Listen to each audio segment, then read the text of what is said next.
All right, we are live. Welcome to the final summer edition of Nighttime Logic, summer 2022. I'm here with Norman Prentiss and Steve Berman. How are you guys? Good. Doing well. It's uh, it's great to have you here. We'll give everyone a minute to saunter in to the room to join us. Um, how's the summer been going for you two? I know I'm talking about summer, but both of you are it's been back to school for quite some time, so it's maybe not such a fair question.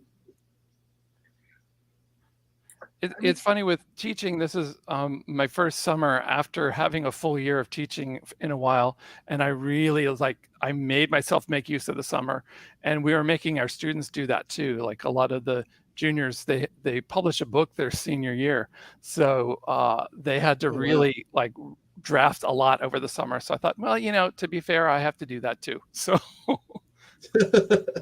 Hey, that's great. So you've got a new book drafted. You finished a draft of a book I over the summer. halfway through the third in the Other Father series. So this I'm Ah, working on strange encounters with your other father is the one I'm doing now. So great title. Great title. I'm gonna be asking you about I guess now all three of those yeah. books later on in the program. Steve, how's your summer that is not over been? I know I had the pleasure of running into you in Necronomicon, which yes. I think it was still summer then, right? Well, I also work at a school, but I'm not a teacher. I'm staff in their communications department, and um, summer is catch up time for the day job to do all the things that we could not do normally while we're busy with students being there. But I did take some time. I went to Necronomicon. I took care of a lot of Lethe Press work, putting towards the end of another anthology that I'm editing that should come out Excellent. should come out in the hopefully the spring of next year, and then it's also it's the time where the my immediate family, we all have birthdays at the end of summer. So Ah, so a balance of work, levee, and personal life, all in one summer package there. So it sounds like a good package. So people are in. I think our authors can't see the comments, but just hello to everyone there. Hi Amelia. Hi Will. Hi Matt.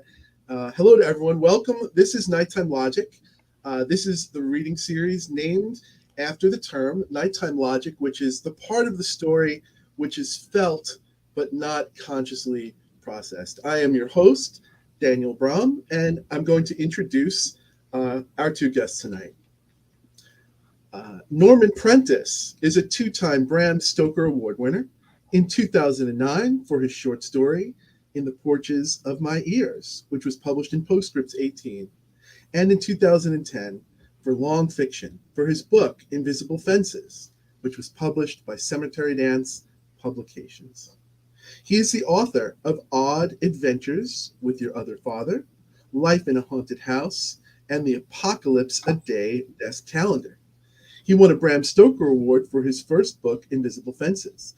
Other publications include The Book of Baby Names, Four Legs in the Morning, The Fleshless Man, The Halloween Children with Brian James Freeman, and The Narrator with Michael McBride, with story appearances in publications such as Dark Screams, Postscripts, Black Static, For Halloweens, Bloodlight 3, The Best Horror of the Year, the year's best dark fantasy and horror, and 5 editions of the Shiver anthology series. And his most recent book is Haunted Attractions with Your Other Father.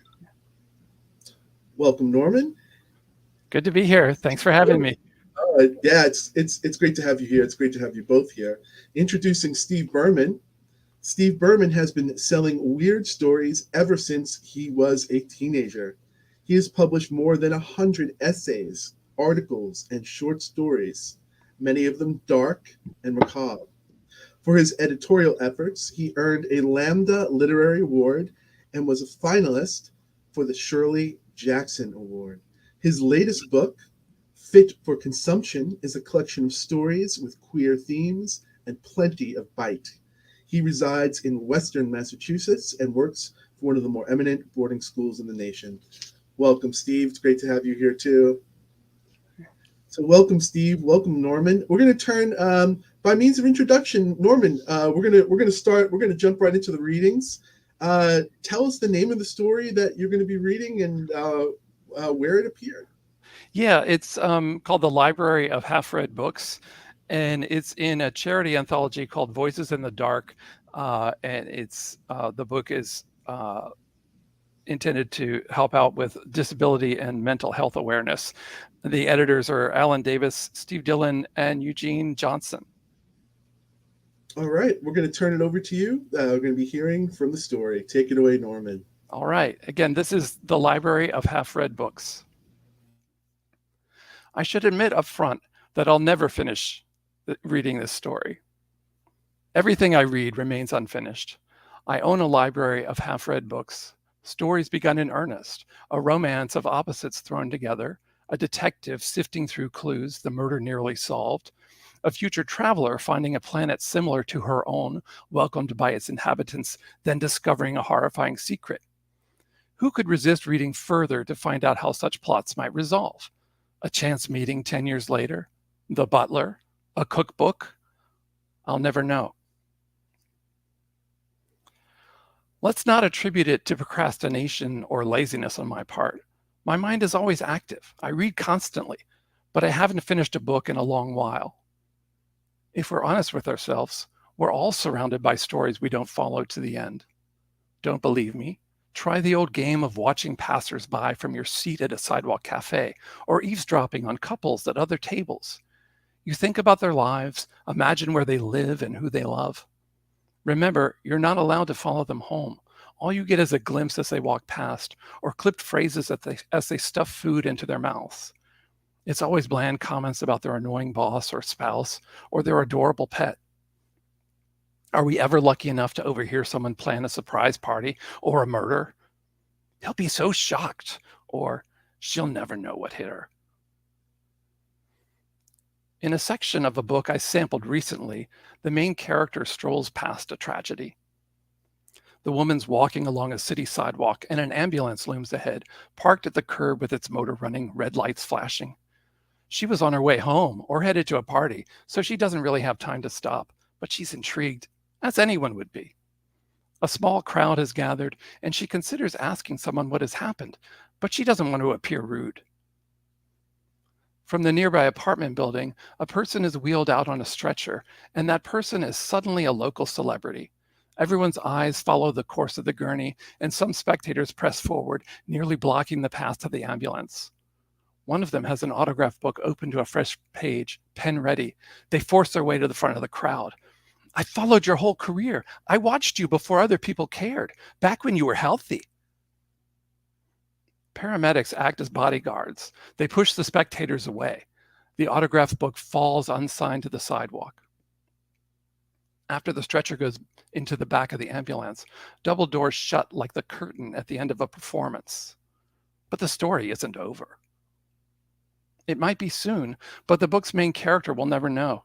She doesn't live in this building and has never met the person who's been taken ill. It would be too much trouble to guess which hospital they've been transported to, drive there herself without benefit of speed and siren, head to the emergency room, and then rush to the check-in desk frantic. That person who was brought in, she might say, about 10 minutes ago. Name? She tells the receptionist her name. No, the name of the patient. She peers through the plexiglass separator, hoping to find a check-in list, forms or stray wrist labels with names she could attempt to read upside down. 10 minutes ago. It couldn't have been more than 10 minutes. The receptionist stares at her. We can only release information to a family member. She summons an expression of grief and anxiety and concern and hopes that will be response enough. Are you a family member? No, She looks to either side, then behind to see if the line is formed. She hoped somebody would come to her defense, but she's alone. I saw it happen. Did you need to report something to the police? I'm just furious. I'm going to have to ask you to leave. Can I give you my contact information? That won't be necessary. Please. There aren't any security guards grabbing her by either arm, but that could happen any moment. Please, I want to know what happens next. In a story, everything should happen for a reason. If a character sees someone on a stretcher, it turns out to be a friend from her childhood, a former coworker or lover, someone whose hospitalization will impact her in some significant way. Maybe she could follow up on the incident, figure out the landlord's at fault for the person's illness. She could Nancy Drew the whole thing, deduce which neighbor might benefit most from the accident. But that hypothetical scene at the ER reception desk is too much work. It requires too much risk-taking, too much acting and improvisation. More likely, after the double doors close, the main character simply watches the ambulance drive away. She lets it go. The same way any of us would let it go. A few ambulance sirens add some spice, relieve the everyday tedium. When I read from a piece of realistic fiction, I'm pleased it's not realistic at all. The author has to omit the toothbrushing, laundry folding, or taking the car in for repairs. They gloss over moments when the protagonist waits on hold for customer service. Your call is important to us. Please stay on the line and we will answer whenever we fucking feel like it. Repeated over and over. All the boring parts get left out. When they call it slice of life fiction, it's at least an interesting slice. I'm willing to try books from different genres. This next one's a fanciful romance set in the past, or maybe the future. Dearest, I thought we'd never be alone. How tiresome our friends are, if we can count them as friends. In these stolen moments, let us not tarry with talk of friends. We must savor precious time together. Carpe the diem. But what if we are seen? My manservant is guarding the entryway. We will not be disturbed. I shudder at the thought of my father catching us together. He'll have to know sometime. We shall soon be married. Oh, that it were possible. There are many reasons why this marriage couldn't happen. They are too young. Their families are enemies. One of them is low born. One of them is the wrong race, religion, gender, species. Hold me, my darling. Their arms intertwine, all 14 of them. That revelation is a surprise, but it's not an ending. The couple still needs to get married or not. One of them will inherit money or die or shed a few redundant arms. I stopped reading this story because it was getting ridiculous. The other day, just for a change of pace, I began reading a picture book intended for children. It was fun how quickly I got to turn the pages. The little guy or gal is lost in the woods. Night falls and cruel faces stare between tree limbs, red eyes flashing. Who are you? The kid says to one pair of eyes. No answer. What are you? The kid says to another pair of eyes. Again, no answer, because animals don't talk. Why are you? This time there's a response. A creature steps into the forest path. The creature's face looks like a hand. Its raised hand looks like a face. A mouth opens in the center of the palm. I'm your new friend, it says. The kid exhibits perfect manners, bows, and says, pleased to meet ya. The forest creature bows in return. The deep bow reveals an additional feature. A humpback, or a third shoulder, or a second head, or another creature standing directly behind. Your parents should have warned you not to wander far from home, the creature says. You could get lost. I am lost. They should have warned you about talking to strangers. The creature wears a large glove over its head, because if it wears one over its hands, it wouldn't be able to see or hear or talk. But you're my new friend. The creature moves closer. Your parents taught you that everything is about love. People care for each other more than they care for themselves. Your life will be filled with happiness. The kid nods. Yeah, that's what the world is like. It's why I can wander safely in the woods and befriend marvelous creatures. The creature laughs. It is always fun to hear laughter, and the kid's laughter joins in. The forest no longer seems as dark. When they are both tired out from laughing, the creature says, "Your parents have been lying to you. The world is not about love. It is about hatred and revenge. People care only for themselves. All life leads to disappointment." The kid nods again, but he is puzzled.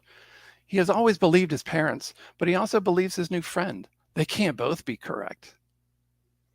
"You now understand how the world really works," the creature says. "This knowledge is a gift. It is a key that will help you unlock the future." What is my future? In the illustration, question marks appear above the kid's head, 5 of them, like the number of floppy fingers projecting from the creature's scalp. Let's see. The creature tilts its glove head, makes jazz hands with its eye and mouth-centered palms to indicate that it's thinking how to respond. "I know these woods well. I can show you a way out so you can return to your parents. They will tell you more lies about the world." "You don't make that choice sound very appealing. Or you can stay here with me, your newest friend." In the drawing, the question marks over the kid's head have changed to exclamation points. "If you were me, what choice would you make?" A dozen or more pages remain. Things can happen quickly in a children's story. The kid can follow a path back to civilization, reunite with worried parents, sleep in a soft, familiar bed, and dream of lies to come. In contrast, the forest choice could lead to wonders, a sky above dark trees turning bright, raining down multicolored candies, while new companions with shifting silhouettes teach a calming syntax of retribution. Or nothing happens, until starvation and night chill pelt the child with stones and needles, and later a small body is discovered half buried under damp leaves by adults with question marks and exclamation points woven into their hair. At this point, I snapped the book shut. Even a chance glimpse at an illustration or large print words on later pages would be enough to confirm the ending for me. I returned the book to the shelf. A child once asked me, "Why don't you tear out the last pages of all your books and throw those pages away? Then you won't be tempted to look." "That's not the point," I said. "The endings must still be there, even though I never get to read them." I said nothing further, since there are some things a child will never understand.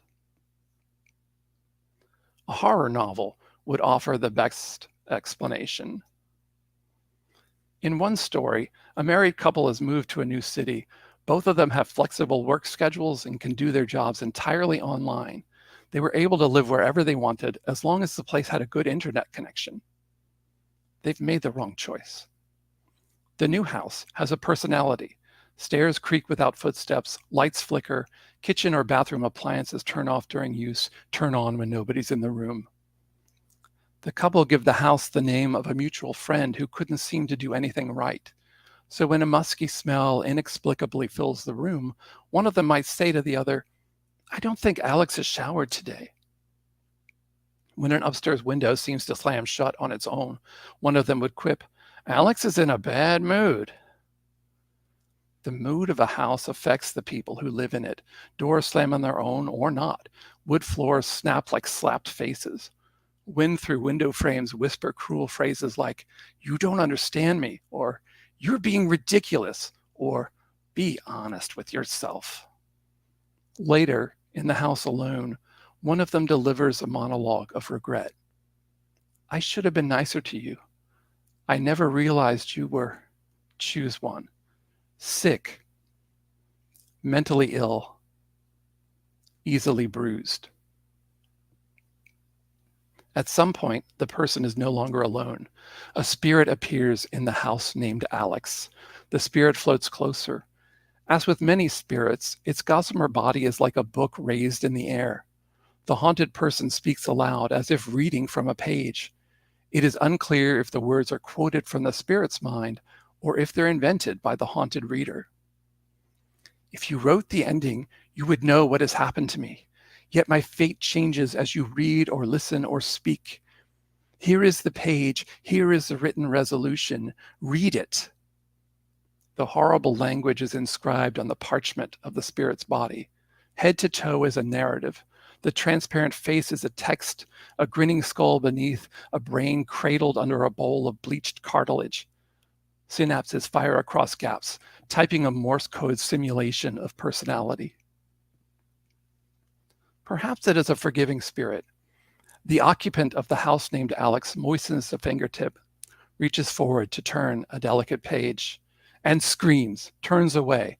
The end is too much to bear. The spirit says, I will make you dread any ending, as you should have dreaded the end of our life together. Several chapters remain in the book. What further horrors could happen? I'm too frightened to continue. We don't need to be scared by a book to stop reading it. We don't need a haunted house to make us say cruel things to one another. Sometimes I feel like a child lost in the woods, learning about life's disappointments, or a star-crossed lover whose own body seems alien. I've had terrible arguments with the person I love the most. I've followed an ambulance to the hospital. At the reception desk, I was treated like someone who is not a relative or a spouse. Please cover your mouth and nose. Done. Now can I see the patient? We're not allowing visitors. There was judgment in the receptionist's tone, a suspicion that I was to blame for the illness or the accident that might not have been an accident. The patient had arrived with a specialized medical alert bracelet. For God's sake, inscribed on metal, don't let anyone into my room. Small padlock cages protect crucial wall plugs. They've removed the special smothering pillows from the area. It's very difficult for us not to be together at this time. I'm sure you understand. Policy. We have to treat everyone the same. The receptionist slides a plastic panel in place, terminating the conversation. Except I wasn't in the reception area. I wasn't even allowed inside the hospital. I had to beg over the telephone. Please, we've been working from home each day. I'd forgotten what it's like for us to be separated. Can I speak to a supervisor? You won't get a different answer. Let me explain. I tried a human approach, an emotional appeal. I've got this huge library, okay? Any type of story, you name it, there's a book on the shelf to match. Stories remind us of our own lives. Did you know that? Whenever I choose a book and begin reading it, I keep turning pages until something hits too close to home. An image, say, like a shard of broken glass reflecting light.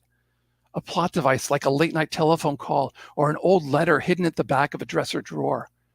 Some echo in a line of dialogue, this is the last time, or I'll never feel the same way.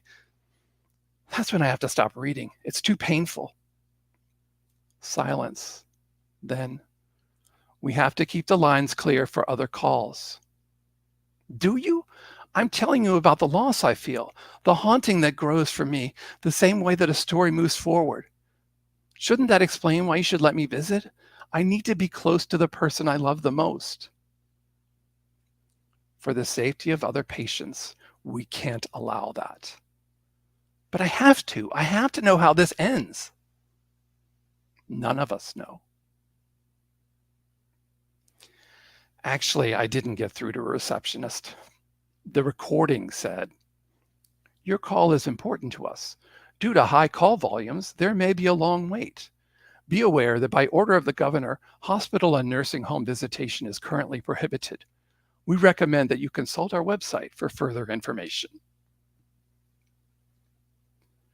Owning a library of half-read books is like living in the middle stage of a pandemic with a cure endlessly deferred, hope dangled in hypodermics and shifting predictions of herd immunity. The disease narrates a loss that can't be measured since it has no fixed ending. Banished from the sick room, I imagine conversations I'm not allowed to have in person. Walls and glass and plastic shields separate me from human contact. I huddle in lockdown, trapped in my home as I wait for an all clear, for the ending that never comes. Thank you.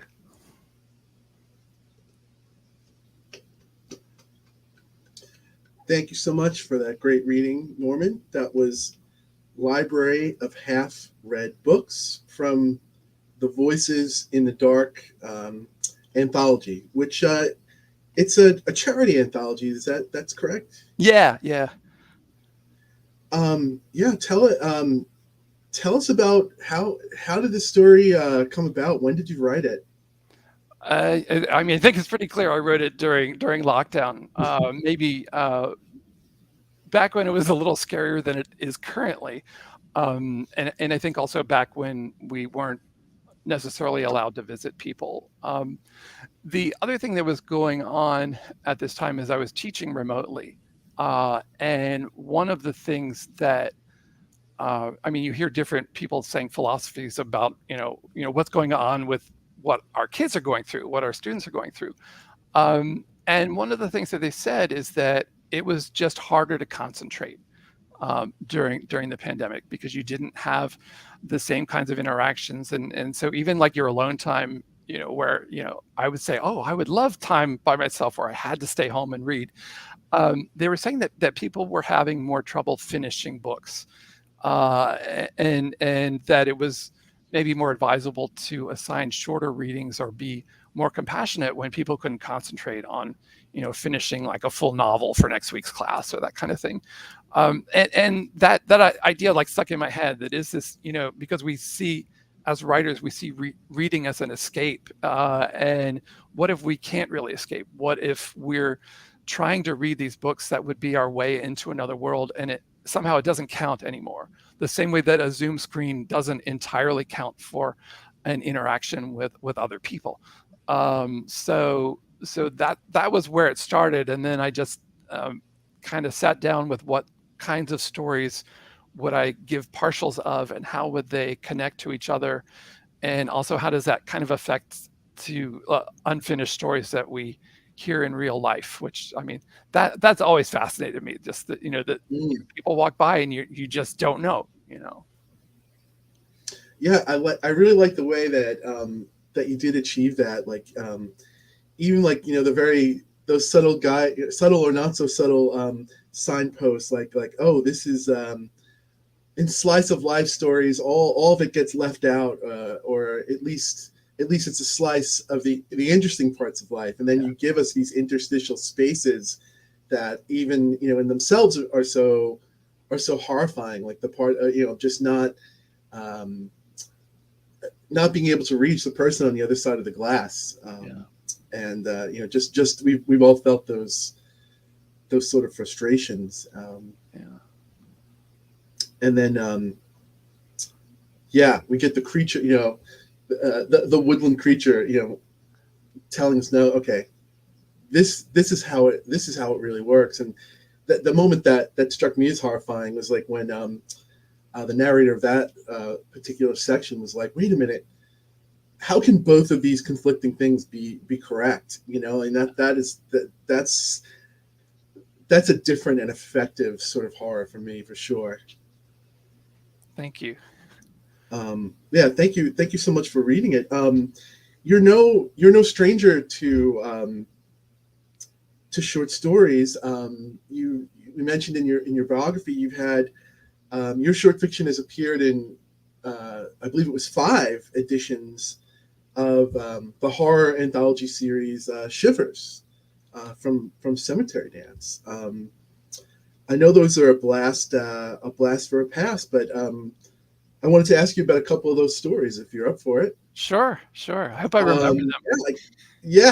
Right. Isn't that always the risk? I guess the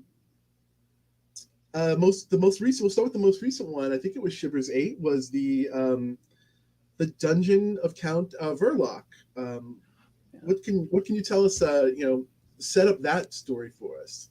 Well, that was interesting. That was it was part of this project I did. I wrote a coming of age novel called Life in a Haunted House, and it was about a high school kid who's obsessed with this low budget horror director that nobody cares about, and then his family moves around, and he realizes he's one of his classmates is the daughter of this director who is now like passed away, and he's always thinking about these films that obviously don't exist since it's a fictional director. And as I was conceiving the book, I was also thinking about, monster magazines and monster fandom and things like that. And um, so the cover of the book, which Lynn Hansen I worked with to do that, the cover of the book it looks kind of like a Famous Monsters or a Warren Castle of Frankenstein kind of magazine. And I remembered sometimes they would do these, what they would call them novelizations. A novelization of the movie is here, because I think they did that. I read many of them as a kid myself. Yeah. It's because we couldn't see the movie all the time. We couldn't necessarily rent it right away. And like, I couldn't see R-rated movies until like way too late in my life. And so you would hear about movies and never get to see them. And so I just decided to pick like a handful of the fake movies that got referenced in the book and kind of develop these novelizations of them. And so the Dungeon of Count Verlac is one of those. And so it was cool because it gave me a chance to like give myself permission to write a vampire story, because I mean, like a lot of things that I loved when I was first writing, when I first discovered horror, as like, in sixth grade or whenever, that I kind of talked myself out of a lot of that, and working with maybe some more subtle effects, or quiet horror. But I still love like the shock stuff, or the shock or the schlock, So it gave me a chance to do that, and so I got to do this kind of vampire tale, and I also, since it was supposed to be this magazine thing, I took a little more liberties with style. So I just put in like a lot of ellipses instead of, having these smooth transitions. I would just throw them in, and it was really freeing and fun. So, well, I mean, that's an interesting juxtaposition right there. And I'm glad you mentioned quiet horror. I mean, before I definitely want to talk about quiet horror, but I just have to say I didn't even intend for that. We have a library of half-read books. We have a collection of films that don't exist. You always have such creative entry points and such creative elements into your stories, and yet they still dovetail the horror. That's still like, oh, you have this like really creative way of just setting up. Oh, because I wanted to give myself permission to write that vampire story. I just think that's really cool. So you mentioned like the schlocky elements, or some of those classic, or those the vampire horror. What are some of your inspirations and influences? Feel from the vampiric, or from the early on to what's inspiring you now. I mean, you couldn't help to be influenced by movies growing up, and whatever ended up on TV.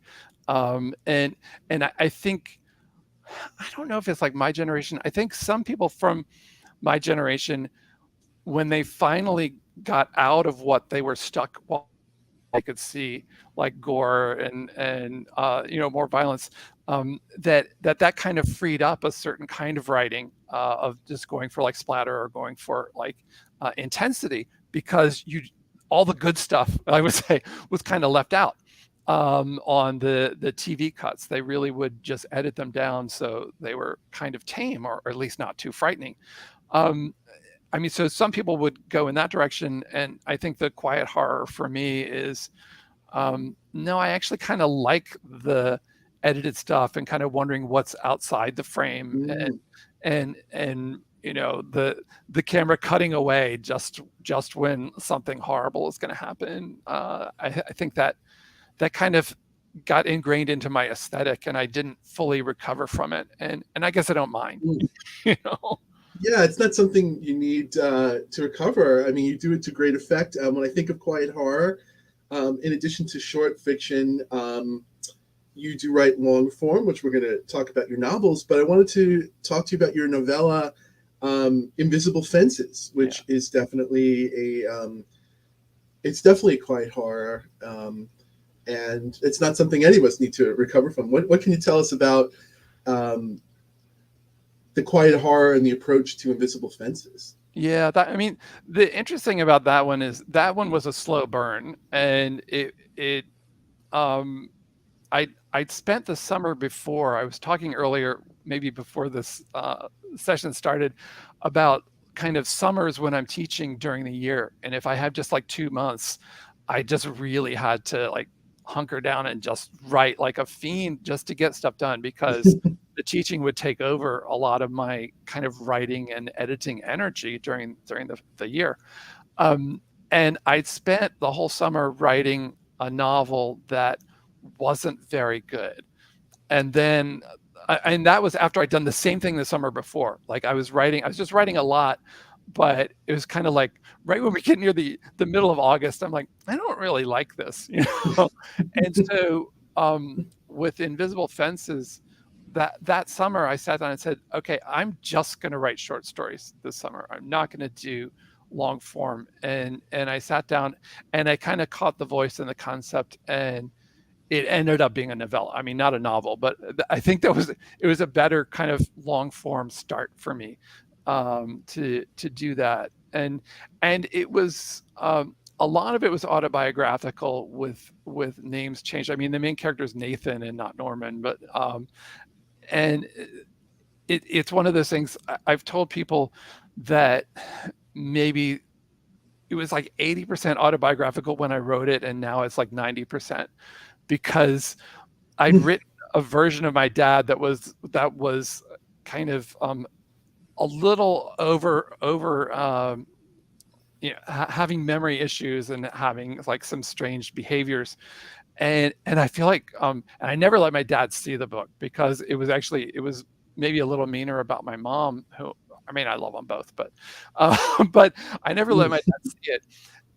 But he became like the character in the book, like the older he got. So I felt like, you know, the book became more autobiographical just by sitting on the shelf and just waiting there. But I had I mean, the whole thing, my mom was a hoarder, and my dad was always blame her on stuff. And then when my mother passed away, my dad's friend Ephraim came up to me and said, now we'll see if it was all really just your mom. and Wow. my dad was like just as bad in his own way. And I think I'd sort of predicted that in the book, because the father figure in that one is just starts building dog houses and just stacks them in the backyard, and they're just he has no dog anymore, and he started like putting stuff in them, you know, like throwing stuff away or saving things. And so it creates this sort of moment in the book. But I mean, the idea of that, or the concept of that story, was that maybe our parents kind of set us up sometimes to be scared, or to put an invisible fence around our lives, the way that sort of dog training devices, like when they tell us not to cross the big street, or don't talk to strangers, or you know, don't go in those woods behind the house, don't stray too far, that those cautionary tales might, if we kept believing them when we're adults, then we might never have the confidence to live our true lives. And so the idea of the book, so there's a lot of setup, but the idea of the book is that there's an adult character, and the narrator has grown up in the later half, and his parents have both passed, and he goes to the house, and it's a haunted house, not because his parents are there, but because everything that they've said and how they've shaped him won't go away. So I was trying to do like a haunted house that was really more about autobiography, or about like someone's life, rather than horror, but then steer it into horror and in a different way toward the end. So that you touched on so many things, but one of the things that sounded really unique to me, just the aspect of how the audio, that part when you said, oh, it started out as being 80% autobiographical, but then it wound up being, with time, 90%. And I'm like, wow, you know, like I never thought of that. I mean, I have, you know, I tend to shy away, like for reasons of, you know, putting the autobiographical stuff in, right? Like, oh, I'll never show it to that person. Yeah. But yeah, just as I never thought about it being predictive. I mean, I know how fiction, I think when I think about predictiveness in fiction, because my mind always goes to setting, I think about, oh, okay, that's maybe something we don't think about. We're writing about a place in its current state, and okay, we can predict how a place might turn out, or it might serve as a testament to a place that's changed. But now you just made me start thinking about the same thing if we're talking about character and the interaction between like an autobiographical element. So that just like my mind was firing on that notion. That's just like complete, in addition to all the other notions that you brought up in there. But yeah, that's just a wonderful interaction between fiction and reality.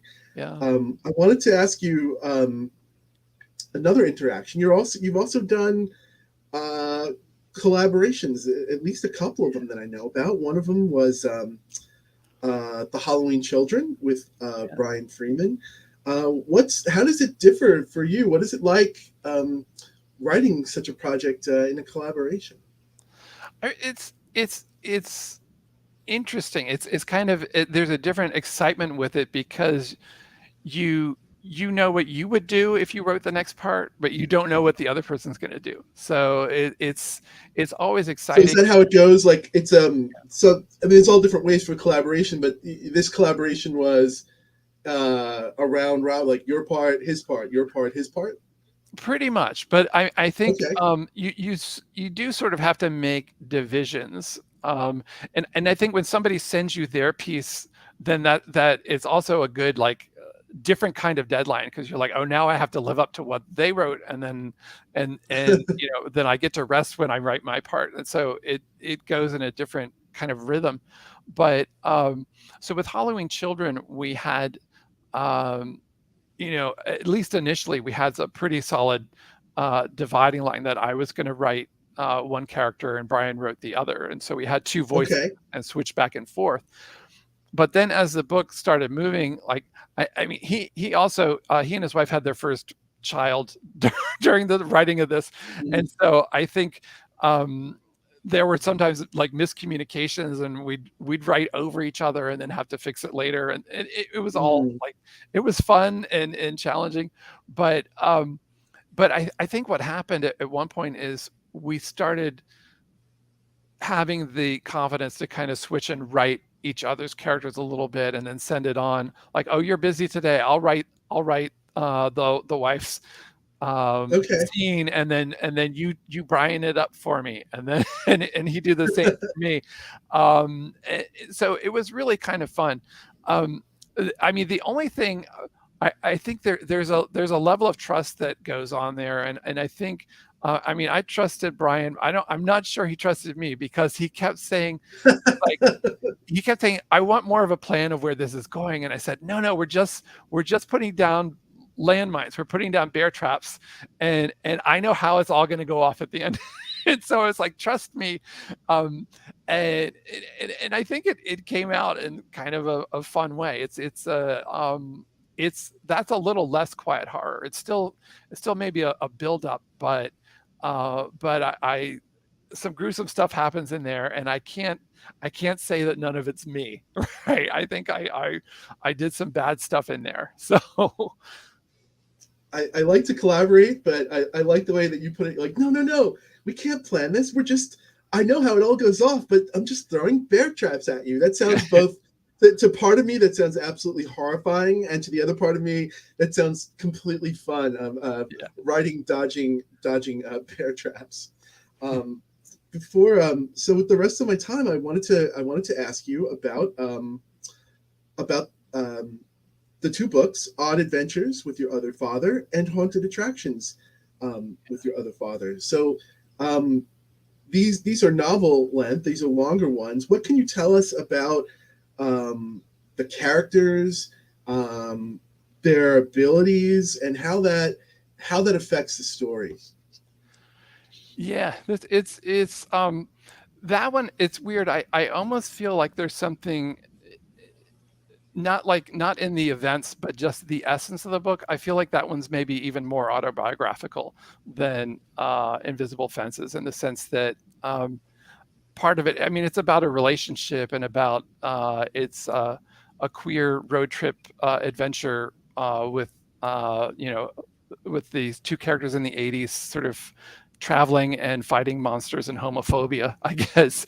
It's a little more pulpy than a lot of the stuff I do, but the concept of it is maybe initially it's about maybe the bond that can form early in a relationship, maybe when both people are closeted, in the sense that you are hiding your relationship from your best friends, perhaps, which might have happened in my college days. I won't say, you know, but so that makes your own world more intense, but it makes you feel different, and I wanted to think that maybe something special comes out of that sort of self-imposed repression, or something supernatural, that you spend so much time with somebody that maybe you can finish each other's sentences, as they say, for couples that have been together long, but maybe something more than that. And so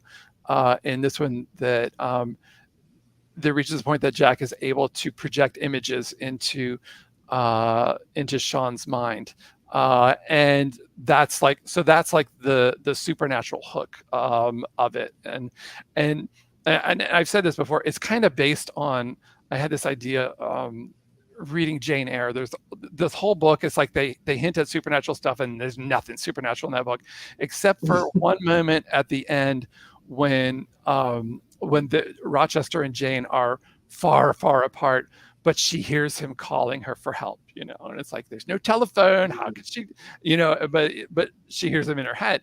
And I thought, well, what if, you're living together so long, and, society, at least in the 80s, I mean, they wouldn't let you marry.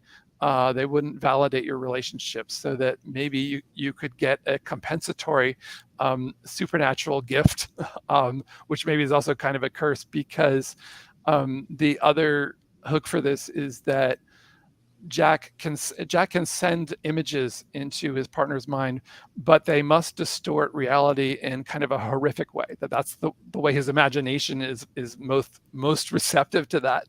And so he's basically giving his partner nightmares, but they work to kind of, I mean, it validates the relationship, but they're also, they help in these kind of scrapes that they get in their road trip adventures. So so they're like the first story, that Jack sends these sort of horrific images so that Sean can find him again after he's been abducted and perhaps left to die in a ditch. And so there's a point where Sean says, I literally had to go through hell to get to him, because he's going through these images that are guiding him, but are also terrifying. So it's like jumping into a pit that has spikes, knowing that it's not real, but maybe afraid that it is, and so that's kind of the sense of what's real and what's not, and what you value about your experience is kind of runs through the books, and what makes a relationship, and how people make their own world. I don't think this is a spoiler. In the second book, there's a bit of a change. Can you tell us about the change in the relationship? There's a different aspect. We still get pieces of that initial road trip, but there's a different relationship dynamic happening in the second book too. Yeah, I mean, I do have to be careful, because there is like a big spoiler at the end of the first book, but so if you read them in reverse order, it's like, oops. But so they'll still work. Let's scratch that question. But no, I think the other part of the relationship is that their adopted daughter Celia, and the idea of this, and that's kind of when I knew I had the book, because I'd started this story initially. I had the concept of the characters, the gay couple who could communicate just telepathically, I guess. But it wasn't holding together as a story. And then, that I had the idea that this was all in the past. And one of the fathers is telling or narrating these stories to their adopted daughter because Jack has died, and he wants to keep Jack alive for her. So he tells these stories of these like ridiculous adventures that they had with with a succubus, or with haunted house, or with a replica of Stonehenge that may still have some mystical powers, these kinds of things. So, so the relationship with Celia ends up being kind of an important part, and sort of how she remembers, how she connects with her living father, and how she kind of remembers her father who is gone. So. Where's the best place readers can pick up a copy? That one, the ebook is through Amazon because it won a Kindle Scout competition back when they were doing that. There was like American Idol for books. You had to like, it was so horrible because you had to put a preview of your book up, and then you had to beg everybody to like go and download the preview and then click a like on it. And it was just like, it was so exposing on social media. I felt like I was the worst, the people who only talk about their books, and that was like all I could talk about, and but it was one of the ones that got selected for that program. Well, we're glad that it gave the book more exposure. It did. It got me readers that I wouldn't have had through my cemetery dance base, I guess, and the horror base that the small horror base that I have, or whatever. So it kind of helped. I think the other thing is this book it's so it doesn't fit into any genre neatly, because it's like it is a fantasy, it is a road trip, it's a linked story collection, and the frame is kind of like a YA story, but it's not really, because it's narrated differently, and so it was really hard to find a market for it. And I think that that's the curse and the blessing of those interstitial books, that they're doing such interstitial, they're doing so many things, but it just makes it harder to put it in a neat box to be served up. Which is so that was a good platform for it. And but it took me a while to get to the second book, because I liked the first book enough, and then I had projects that got in the way before I could get to it. So but I'm going much faster into the third, so I'm writing the third one now, and I'm halfway through it. So that was my final question to you. What's next for you, and what can you tell us about the third book? The third book is called Strange Encounters with Your Other Father. So I go from odd adventures to haunted attractions to strange encounters, and this one is more about like the first one was just adventures. The second one was about places that might have amplified Jack's powers a little bit. I mean, sort of the trick was only Sean could get these images, so it was a very limited superpower. And after the first book, I'm like, well, there's not much more I can do with this, because it's just there to communicate, or to send a warning, or to spur Sean into some kind of action. I needed to somehow have it branch out, or have things actually manifest a little more physically. And so in the second book, Haunted Attractions, they visit places that amplify Jack's powers.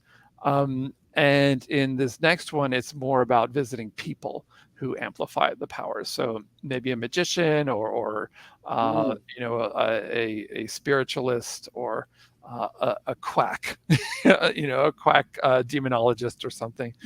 We'll see what's happening with that. So odd, haunted, and strange. So three. I'm all for it. Thank you so much, Norman. It was a great reading. It was great talking to you. Hopefully you'll stick around. Yes, I'm looking forward to it.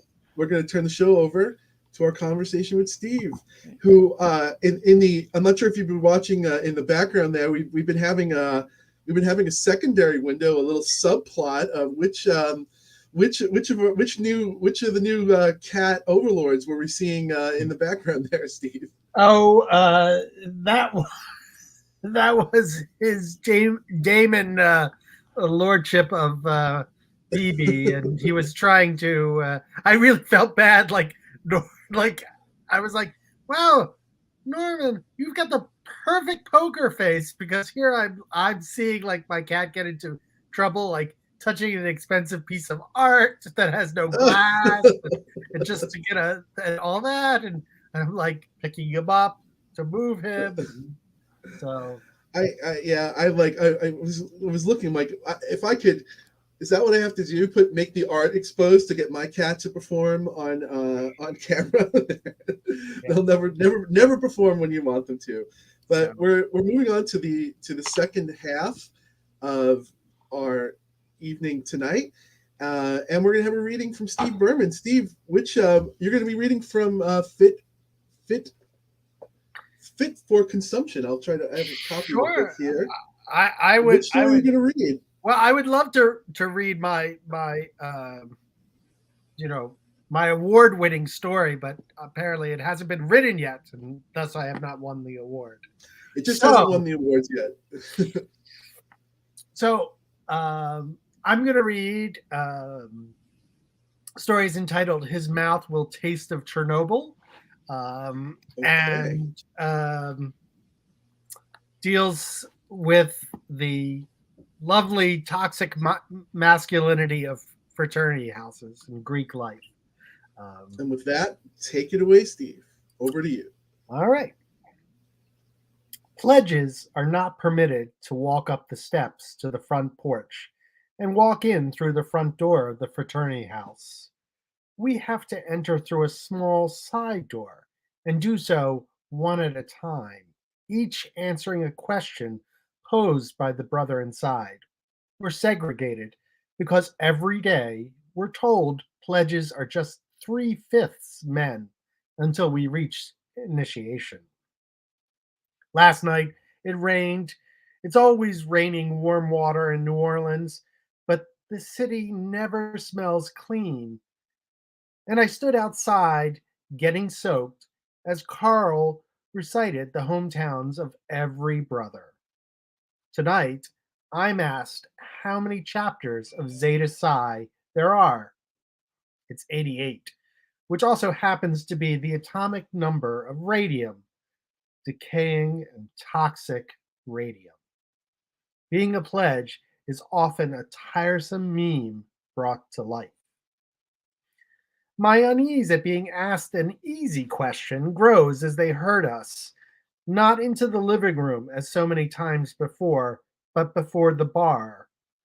The mirrors behind the bar are stained with age, and my reflection looks sick. Noble, the pledge master, is behind the bar. He's chipping away at a bag of ice with a steak knife. So, how are you all today? His tone is less than sweet. Some guys don't know how to be kind. Fine, we all say at once, like we're in first grade rather than freshmen at college. I try and make the syllable sound enthusiastic, but I want to be elsewhere. I don't belong here.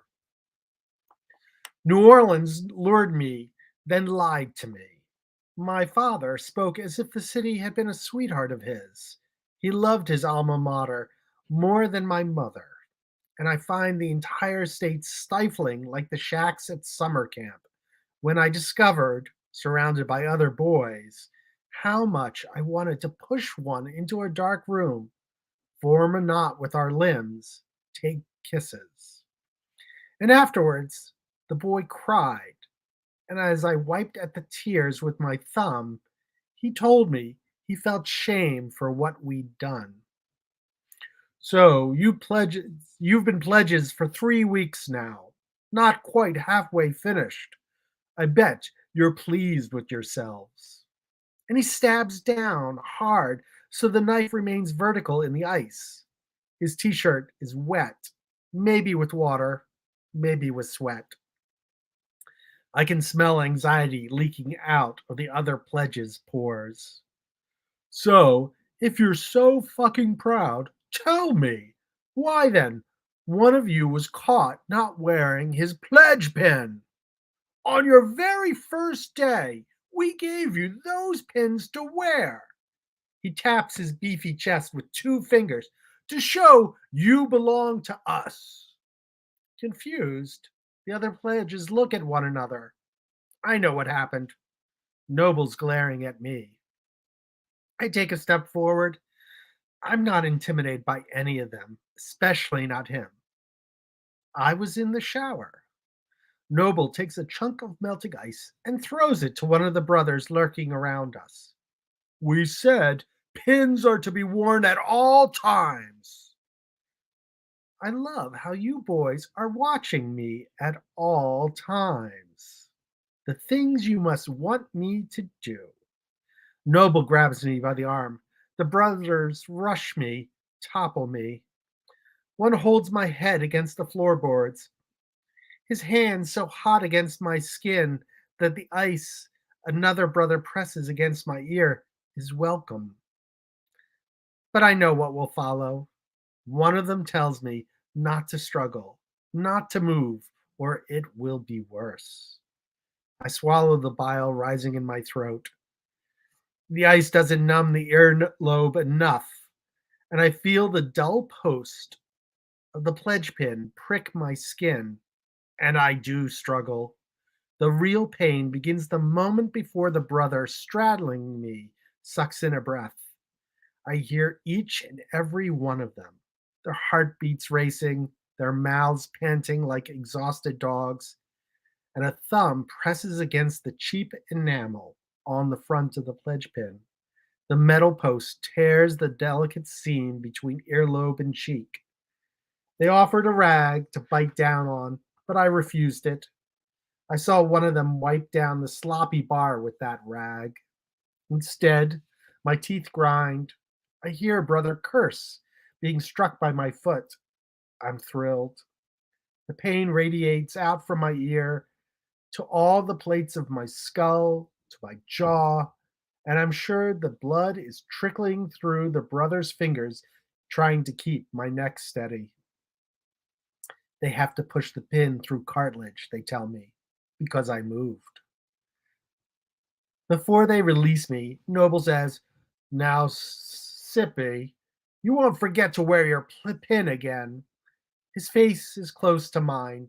He's been drinking too much Malort. He may as well gargle dirt and turpentine. I close my eyes, which are tearing. They nicknamed me Sippy after seeing my graduation gift, an heirloom silver hip flask wrapped in butter-soft leather. I've come to refer to it as the Bailey flask. On the night before my flight, my father took me to an expensive steakhouse in Philly. Both of us wore uncomfortable-looking suits and ties. As my knife sliced off a glistening piece of fat from the porterhouse, he pushed the flask across the white tablecloth. My father doesn't wrap presents. You need to take this with you.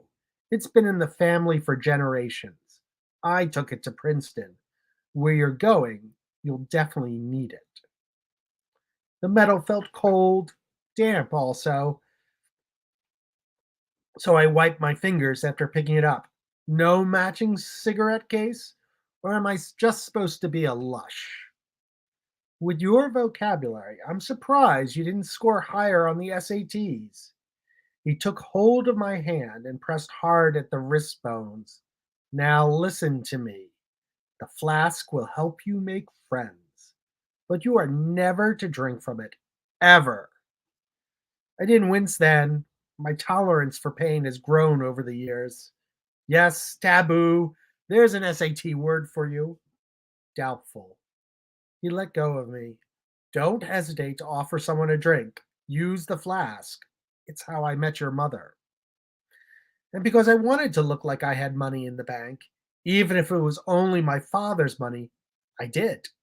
During rush week, when I offered it to one of the Zeta Psi brothers, They turned my kindness into a game of keep away, laughing at me as they passed the flask back and forth between them. I cursed them all, and during the walk home, I anticipated the conversation with my father. But the next day, when I went back to the house, they greeted me as if I belonged, returned the flask with mocking ceremony, and invited me to pledge.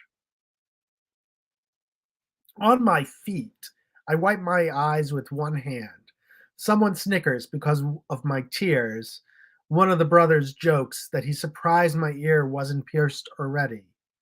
Ha ha, we're allowed to make homophobic remarks because we can't be that bad if we're allowing someone gay to rush us. Let him go, clean up. The other four pledges surround me, like cavalry, too late to the battle. Their faces long, their eyes not meeting mine, because they have their pledge pins sticking out of their shirt collars or at their chests over their hearts, not crudely thrust into an ear. The bathroom on the ground floor of the fraternity house is dark, grimy, every corner moldy, and doesn't fit two people well. But Carl follows me inside, both of us too large for the pane of glass askew over the sink. I see that my ear is red with blood. I'll need it stitched, or maybe glued. I have a cousin who uses glue instead of bandages. Fuckers. I spit into the sink.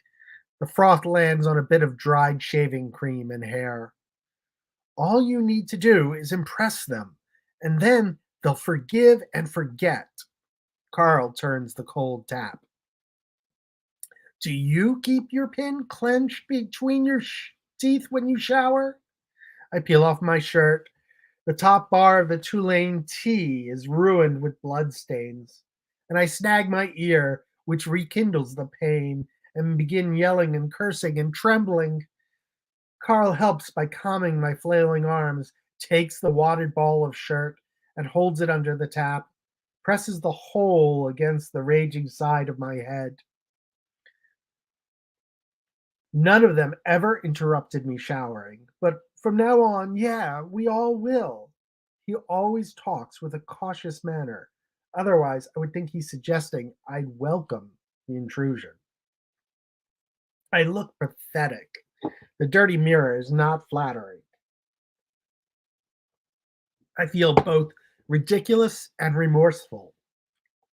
Carl is the ideal pledge. After 3 weeks, he's yet to earn a single demerit, has nearly all the brothers' autographs in his book, has memorized both In Flanders Fields and the Greek alphabet backwards.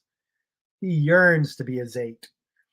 I think he believes that fraternities are just like treehouse clubs for college students, friendly and fun.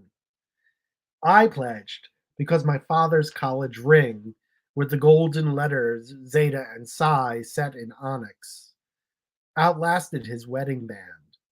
He'd stop the check to Tulane if I didn't endure an initiation.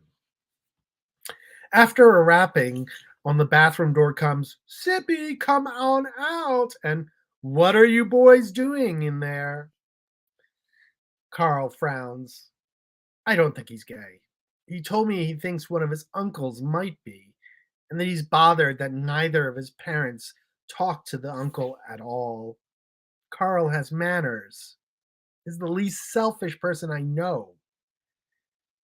He doesn't stare, he doesn't snap, but smiles. Carl would be the good son in any family. I suspect my father would prefer Carl to me. And I should hate him for this. Not because it makes any sense, but because people think complete nonsense. Catcalls greet us when we walk out of the bathroom. I flip the brothers the finger. I expect a few demerits for that gesture. Noble must have wrestled in high school. Those must have been good years. He doesn't want to forget, because he never looks relaxed. He bounces on his feet when he stands and speaks. He often stretches his arms as though working out the kinks before lunging.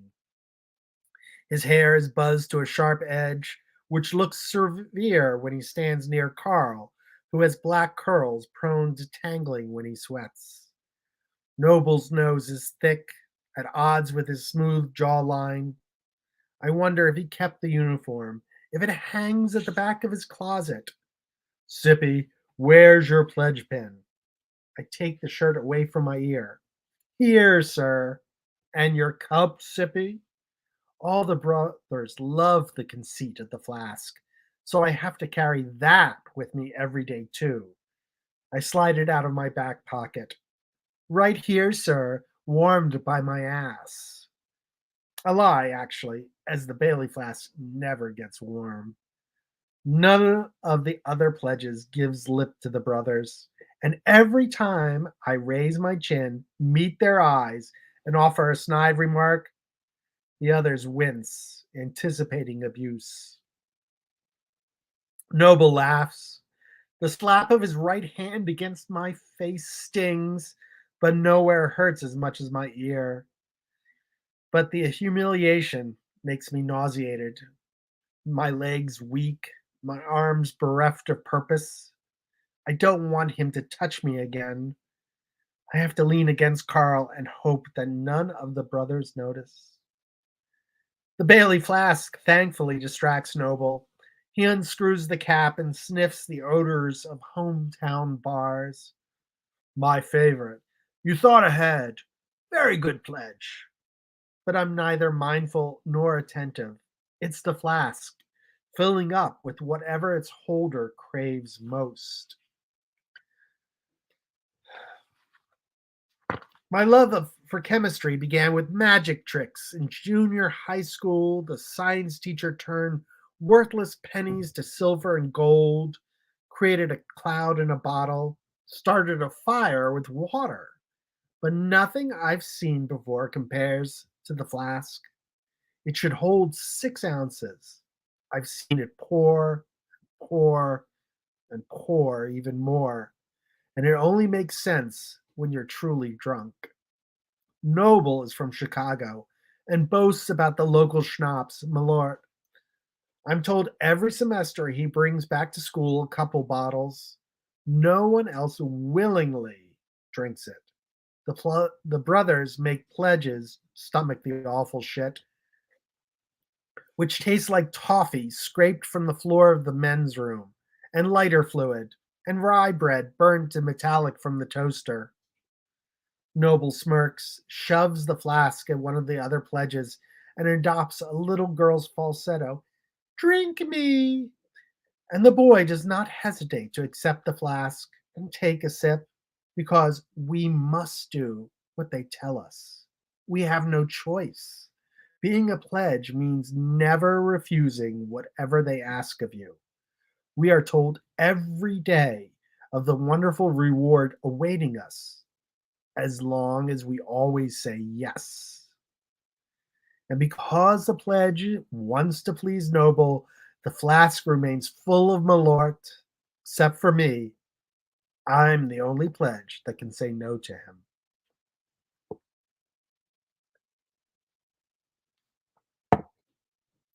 Tastes great.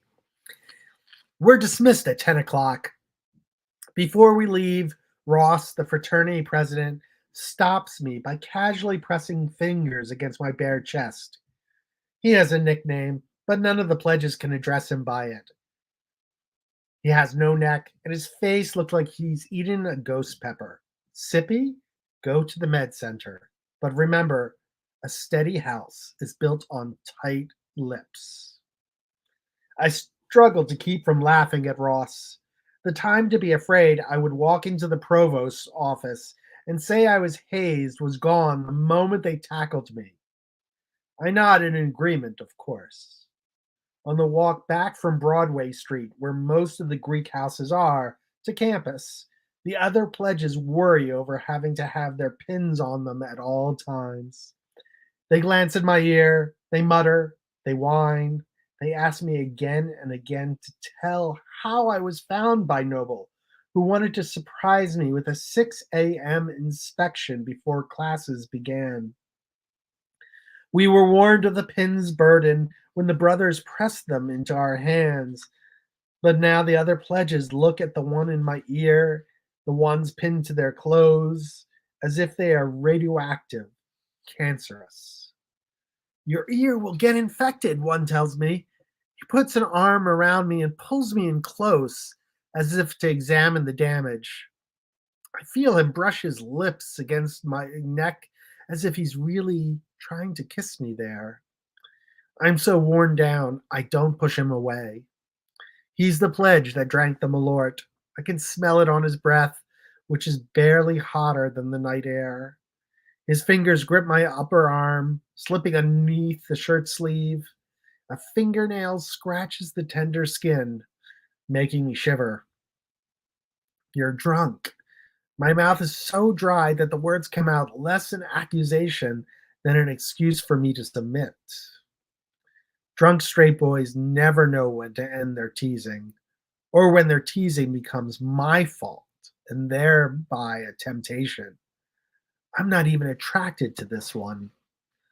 Carl separates us before I do something regrettable again. Go to bed, he tells the other pledges and shoves them away. I follow Carl home. He shares the same dorm as me, but he lives on the third floor while I'm on the second. At the elevator, he asks me if I'll be okay. I grimace as I remove the pledge pin from the curve of my upper ear. Yes, sir. Don't do that. I grin. Carl is such a good boy, and I become overwhelmed at times with the urge to taunt him. And that makes me think I'm more like Noble than I ever knew. And that disgusts me. Maybe that's why Noble chose me. I step out at the second floor, and before the doors completely shut, Carl sticks his arm in the path. Why were you up so early today? Huh? The door opens and doggedly tries to shut again, but he won't let them close. We have anthropology Tuesdays and Thursdays at 8, but I thought you slept late on Wednesdays. When did you become my calendar? The doors slide back and forth between us. Steve, Sippy, likes to get the early worm now and then. I lean in and press the buttons for the fourth and fifth floors. I wave goodbye to him. My roommate, Yarrow, is herding elephants across a savanna of wrinkled newspapers, covering the dorm room's cheap carpeting. His brown arms are covered with wet paste as he applies another strip of paper to the downward trunk of one elephant between his legs.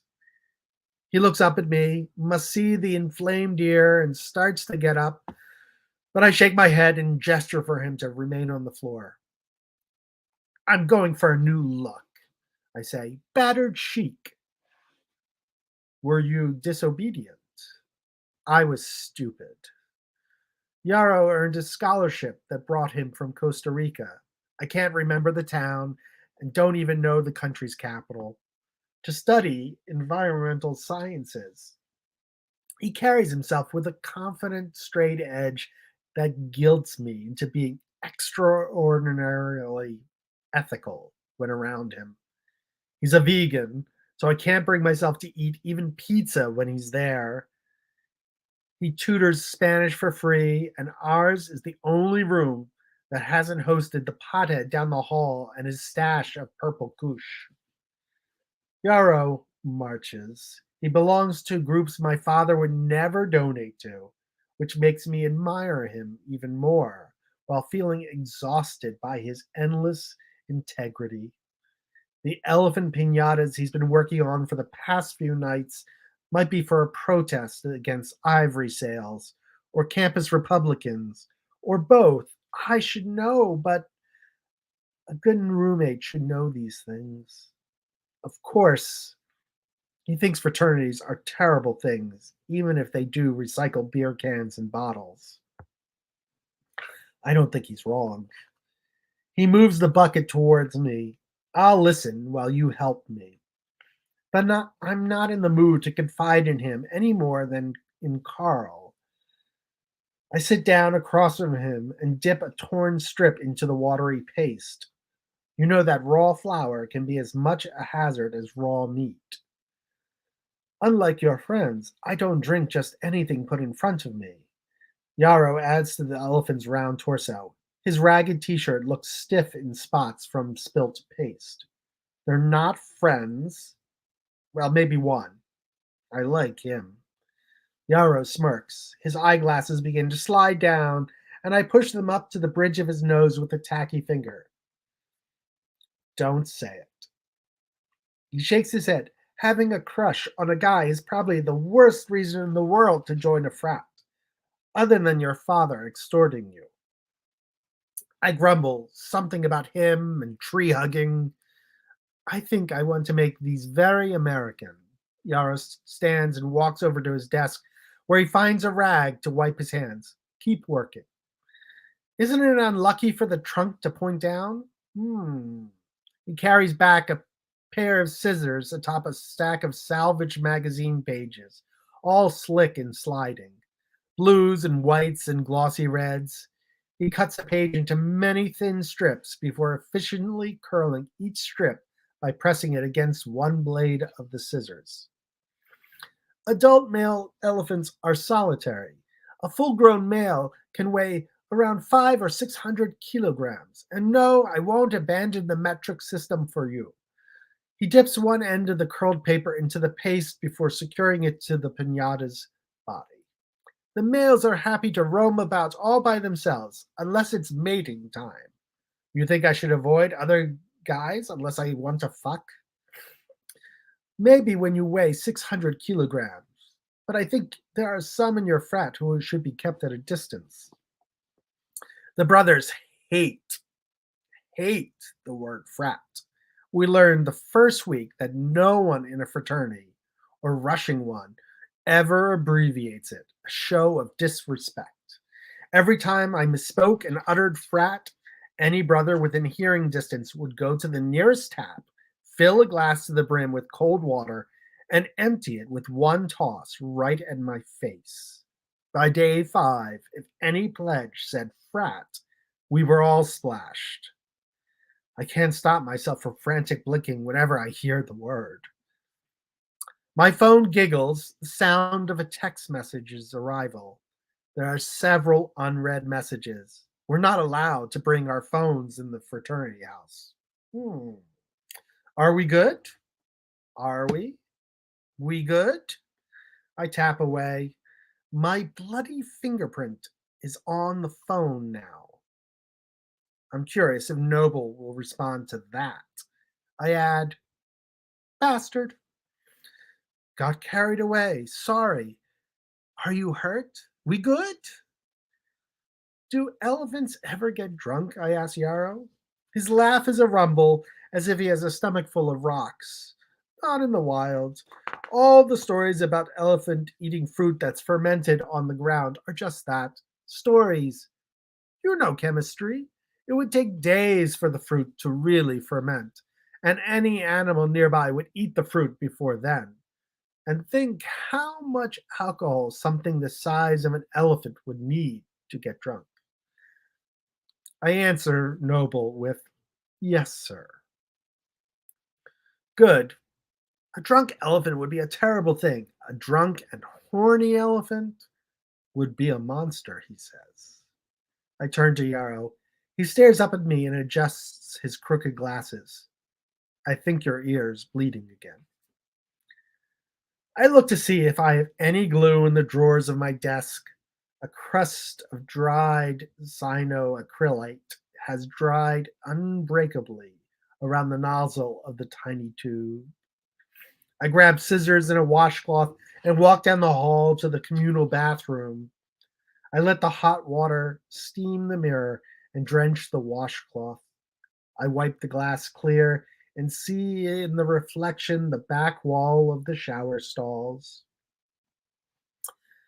Early this morning, Noble woke me, ringing my phone again and again until I answered, Sippy, I'm bored.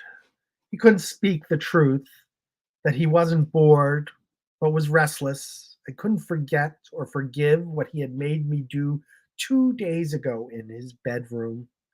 And this morning, he waited for me in that bathroom at an hour when no one else was supposed to be awake. I imagine you're not supposed to fuck in the communal showers. He trembled as I pulled the curtain close and turned on the water. And that's why I let him touch me, because I could see the fear in his eyes, and it promised I'd be bathing in that hot fear rather than merely water. I thought it would make me feel better. It didn't. I won't ever forget the taste of his mouth, the malort. Everyone calls him noble, but to earn his signature, and each pledge must coerce or convince every brother to sign his pledge book, you have to learn the truth behind his name.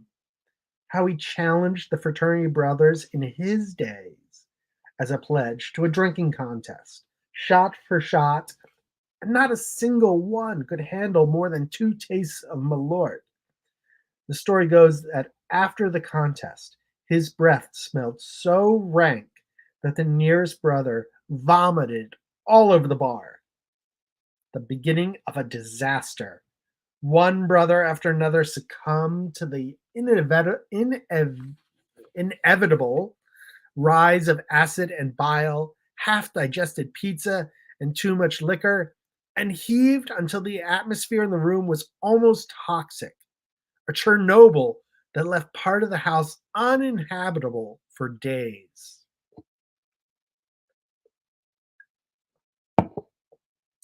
Noble has dead molars, gums stained dark, and a tongue reminiscent of a fetal pig pulled from a jar of formaldehyde, dissected in 12th grade.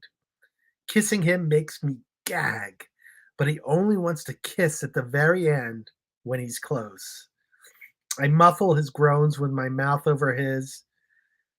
Thank God he is too scared to go down on me. I worry his tainted mouth would blister the skin of my dick, make my foreskin peel away. After cleaning the wound as carefully and thoroughly as I can stomach, I snip the nozzle from the tube and squeeze a bead of glue on the hinge of my jaw. I hiss as I press the lobe against the raw, sticky skin. The water in the sink is tinted crimson all the way down to the drain. Back in the dorm room, Yarrow has cleared the room of elephants in their mess. The herd is drying on his desk. He's in bed reading a paperback. That's his before sleep ritual. Mine involves the flask. What are you going to put inside the pinatas? I ask him. He folds the page he is reading. Can't do candy. I worried the wrappers wouldn't make it to the trash bins. If they made biodegradable candy wrappers, that would be great. Maybe I'll just leave them all empty and be symbolic. People don't like being disappointed. The Bailey flask is by my pillow. My high school senior project inspired the name.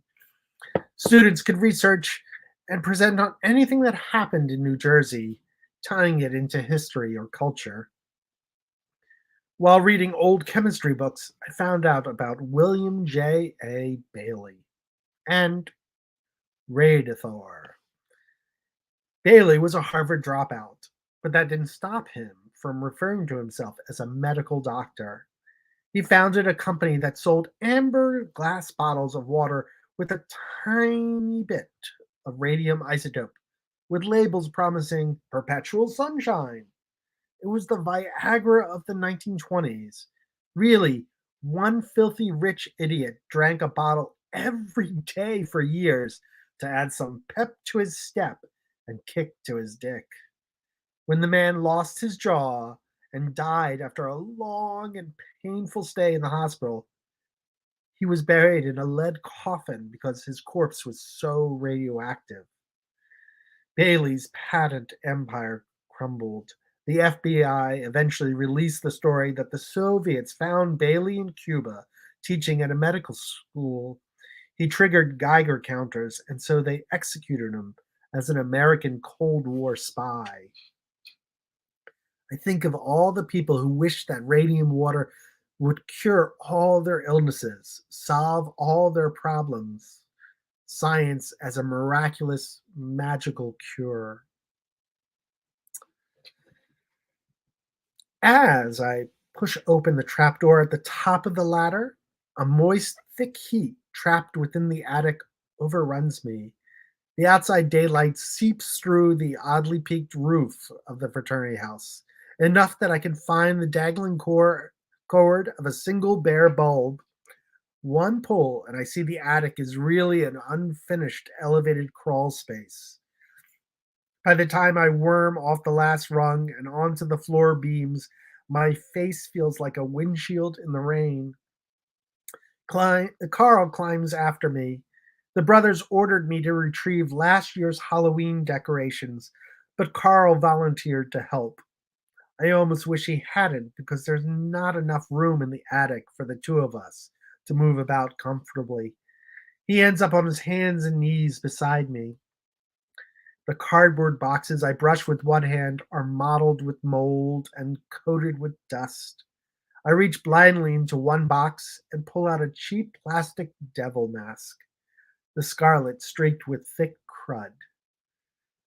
I hate Halloween, Carl says. His painted face, his pained face is inches away from my shoulder. Dark crescents bloom under his neck, his armpits. No one hates Halloween. There's all you can eat candy, free candy. He shakes his head with a thick coated dog, like a thick coated dog after a bath, and the sweat flies in droplets. My folks celebrated the harvest. I hold the devil mask in front of my face. The bits of Carl I can see through the cut out eyes looks miserable. That sounds spookier. It's just pathetic. Carl reaches out and lifts the mask off me. I was quieter before I came here. I cannot imagine a more reserved Carl. I wonder why he even likes me. Because he has to? He frowns. I never said the word fuck aloud until I came here. I can't help laughing. I remember when they made us sing, reciting silly rah-rah, pep oaths and songs. They can make us do anything. I don't want to remember Nobles coming to me in the showers. Even though it was awful, my body will betray me. I'm surprised your parents let you rush a fraternity. They don't know. He tries to shove aside boxes so there will be more room, but nothing budges. Maybe I'll tell them at Thanksgiving. I bite back, asking if his parents know about his gay friend. I want him to be keeping me a secret. You only keep great and terrible things secret. He wipes sweat from his forehead. I take the Bailey flask out of my pocket and then roll onto my back. The creaking sound I hear may be rotten lumber or my vertebrae cracking. And I try not to stare at the bare bulb hanging low, or else the filaments will create spots in my vision. I'll trade families with you. He answers with a brief laugh. I guess they like gays even less than trick-or-treaters. Carl picks up the mask and pulls the elastic cord around his head, adjusting so he can see. Why are you even here? His voice is low, muffled, silly, and not sinister. After what Noble did. You know what our devil did to me? I tug on the mask's goatee. He goaded them on to pierce your ear. He struck you. I feel relief he doesn't know everything I've let Chernobyl do to me. I feel like a slut. Why stay, he asks. Wouldn't you feel safer, happier among other gays? Isn't there a student group you could join?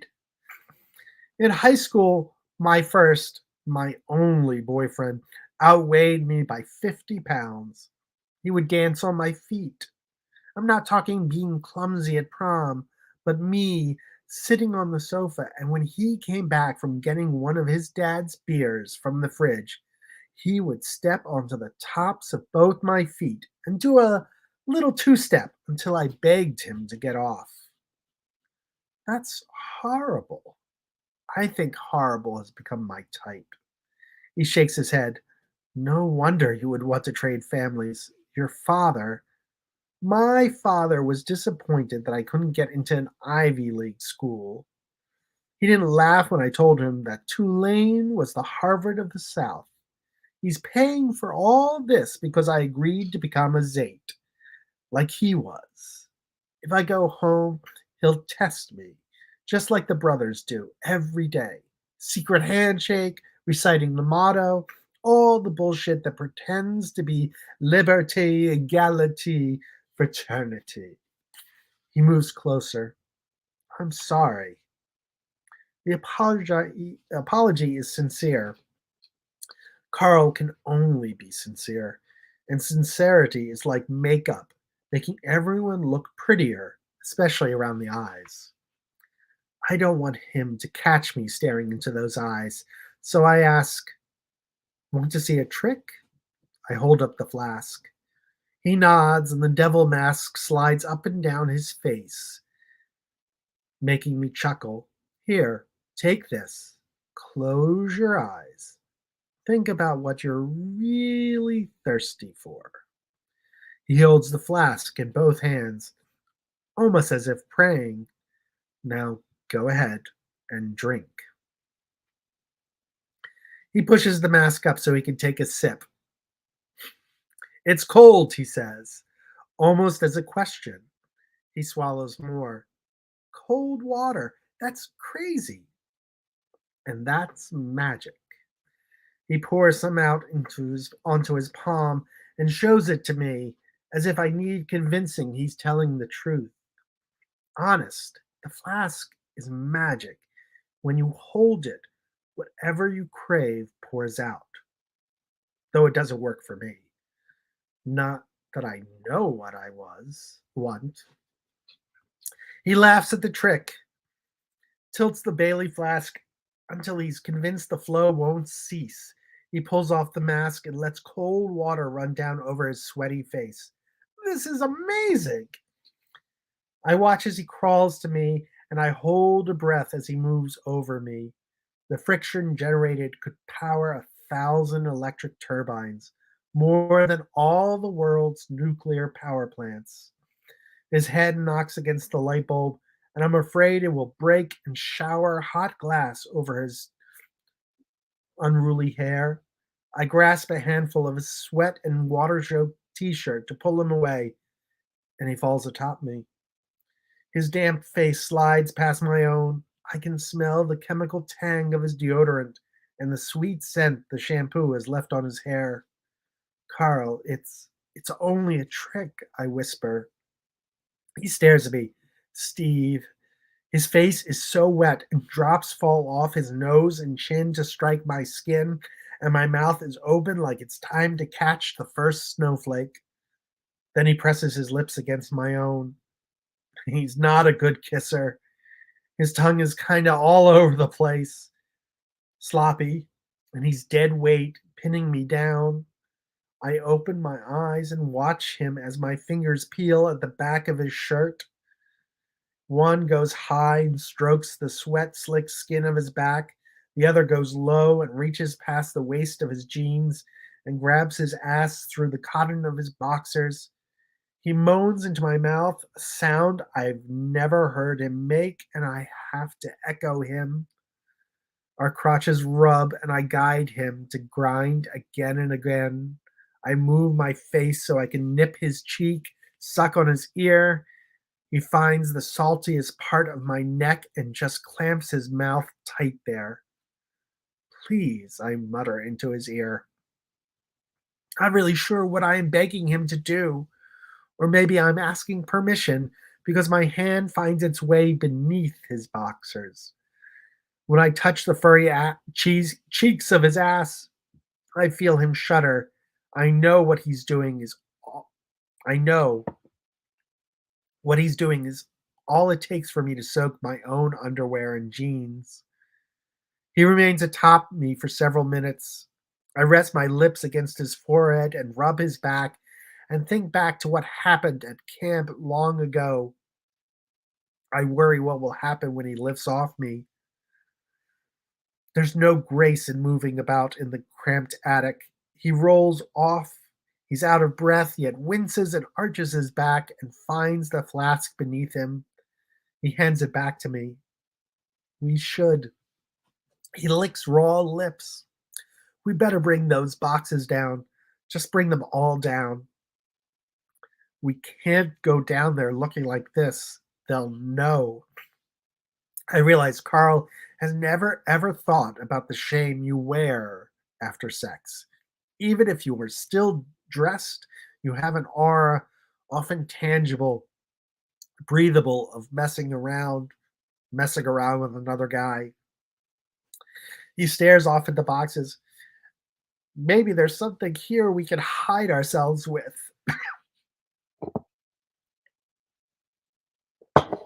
I reach out and touch the patch of skin showing from where his t-shirt has risen. We're okay? And moments after the words leave my mouth, I remember that was what Noble texted me. Carl nods, but his eyes are distant. I realize he finally can be insecure. I'm going to stop it there. It's really sort of at the halfway mark of the story. Terrible things do happen. Some not so terrible things happen between Noble and Steve and Carl. Thank you so much for that great reading. That was His Mouth Will Taste of Chernobyl from Fit for Consumption. I have to admit, I've never had Malort before, and I looked it up really quickly on my phone, and the first thing that came up is it tastes like distilled shame and regret. Was the first thing. Yeah. Have you actually had Malort? I have not. But when I was in the fraternity, they made us drink some really terrible stuff. I think I had wild turkey and blueberry schnapps once mixed together. Wow. I mean, that sounds like a very I'm like, well, the place I go to upstate has actual wild turkeys and blueberries, but I'm not sure about that cocktail right there. Yeah. But, it was truly meant for us to suffer. So. Yeah. I mean, what a great concept. I mean, in reading, how did you think of the concept of that of the magical flask that it's going to deliver what you want? I mean, we didn't get to the second half of the story, but I'm just feeling the trepidation that this is going to be like a tale of a djinn or a genie of old. Like, you always got to be careful what you wish for. I bet this story is no different. I will say that it is no spoiler that the flask is cursed. Much like you say, I'm fine revealing that. It's fairly obvious. Yeah. How it's been a few years since I wrote this, and I've always been fascinated by the game of spin the bottle. I never played it as a kid, but it always had this weird, fanciful nature to it that often borders on the numinous of, who gets picked with who and pairing up. And the other thing is that, to my mind, a hip flask is the most ridiculous thing for someone to carry out, because again, it's so little liquor in it that it's so pretentious that I feel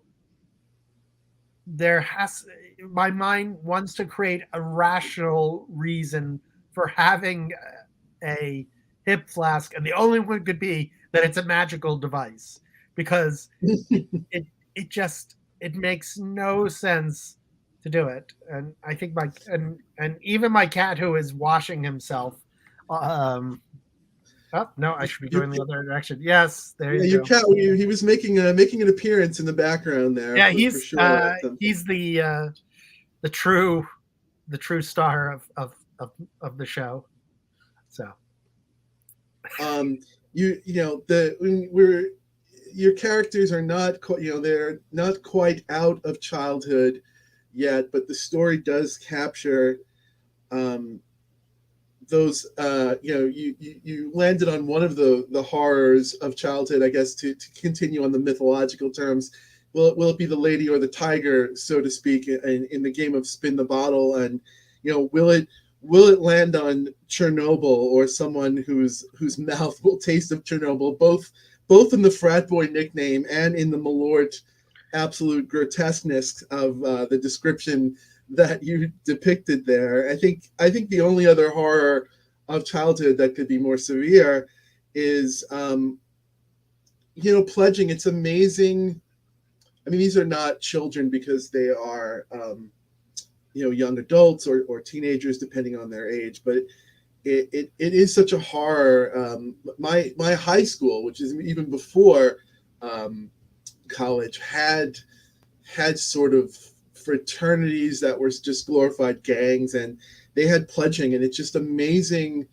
It's amazing what children will do to one another. And you really immersed us and really captured that in the story there, for sure. So the title of the book is Fit for Consumption: Stories Both Queer and Horrifying. What tell us a bit about that great title and what it was like putting these stories together under the cover. Well, thanks. Looking back, I definitely, the stories are all queer. I would think that some have been called out on how horrifying some of them truly are. I think that queer and disturbing is less of a sales pitch than queer and horrifying. So, and I guess I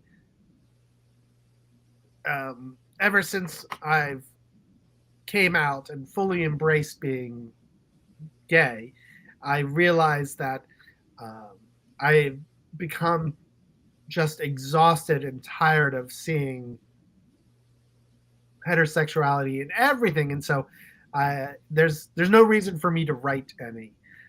There exists plenty in the world, and I don't need to contribute any sentences to that narrative, and so I'm quite content to write gay fiction. And because I have a twisted sense of humor, and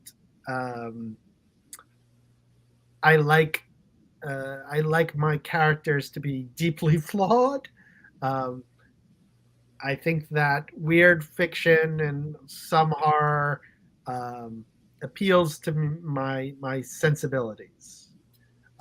And I don't think you're alone in that. I had a chance at the brief amount of time I spent at the Lev table. It was great to watch. I'm thinking of one gentleman who was searching for some books to buy for his son, and he was so relieved and just so happy that he's going through and sampling, and we're giving him synopsises of the book of the books that you have to offer, but like when you landed on like, nope, this is the book for him. This is all queer. This is all horror. He just lit up. He just knew that that's the one. These are the gifts that were going to be for his kid, and it was so so great. just to give the people what they want, or they're there to be that for him. So it was great. It's one thing to hear it; it's another great thing to experience that. I want to talk about, since it is still technically summer, even though we're back in school, and I was trying to add a little bit of summer to each of these Nighttime Logic. The first story, it's even titled in Summer Broken, and it's another great story. It's the opening one of the book, and the one-line synopsis of it. It's a summer party, and it's full of greatly developed characters and character dynamics, but it's also, in addition to all those great dynamics that are going on, it's also a great ghost story. And I also really love what you did with the prose. Like the prose, it dare I say, it feels like there are these rich sentences that feel like that has that Jeff Ford, Lucius Shepard grandiosity to them. So yeah, tell us about either or. Tell us about those characters. Tell us about that ghost story that we have in Summer Broken. I will tell you, no, in all honesty, you may not hear an author say this, but that was the wrong choice to be the first story in the book. Really? Why would you say that? So that story, for the most part, is one paragraph. It goes on for many pages. I play with the structure because I'm foolish, and I was fascinated. I gotta tell you, I was fascinated by it. I was loving it, and I appreciate that. But so many reviews of the collection start with, "I could not get past that first story. It was too strange. Why were there no paragraph breaks?" Blah. I mean, and so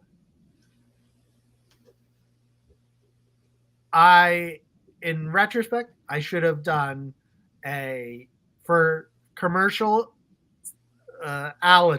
we'll say, I should have started with a more traditionally presented story, and those people would likely to have read on. But it's the kind of thing that I think that authors need to be aware of when you're putting together a collection. And as an acquiring editor for the press, I talk about this all the time, and there's no shame. Yes, I can't please everyone, nor should I try to, but there was no real benefit making a more challenging story the first. So, but anyway, I can't. I mean, you do such a great job. I was going to talk about your editing for both of you gentlemen before we wrapped up, but so I can't speak to that other than I can say, and maybe I'm the least commercial.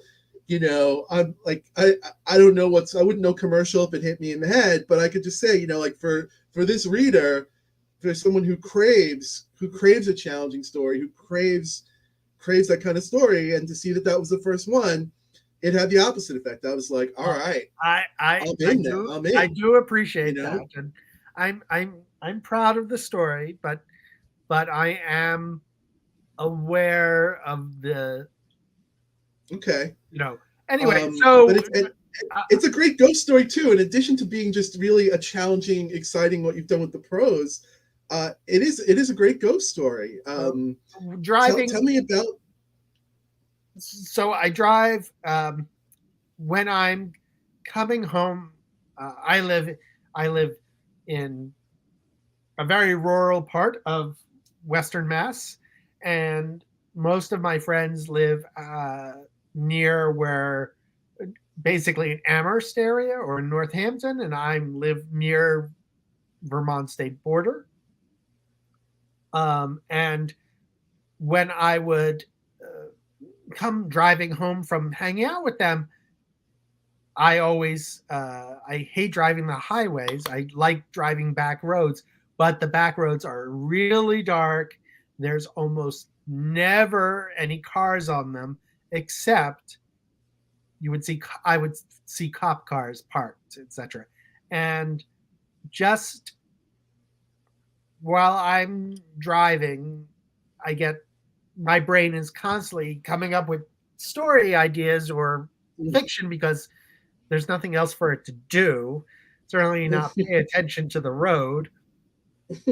And so I I started to come up with what are some of the ghost stories of the road other than the traditional hitchhikers and things like that. And so in this case, the story there's a police car ghost, but then um,